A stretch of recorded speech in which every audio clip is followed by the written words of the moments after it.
স্নেহের জামাল মোল্লা, আমার একজন ভাই শরীফুল ভাই, ওদিকে আমার আরেক সন্তান সবুজ, খুব আদরের স্নেহের পলাশ, আমার খুব কাছের একজন, আর এক কাছের একজন যার কথা না বললে নাই, আমার রিয়াজ, আমার খুব আদরের একজন মানুষ। ওদিকে আছে আমার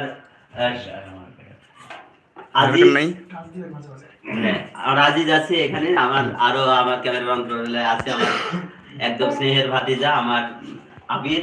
সবাইকে সাধুবাদ জানাচ্ছি। আজকের এই দিনটিকে স্মরণ রাখার জন্য আমি হঠাৎ করে কি যেন মনে হলো একটি গান গাই, এই জন্য একটি গানের জন্য লাইভে এসেছি। সবাইকে সাধুবাদ জানাচ্ছি।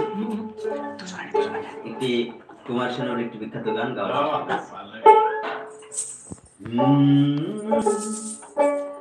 আজ এই দিনটাকে মনের খাতায় লিখে রাখো, আমায় মনের খাতায় লিখে রাখো।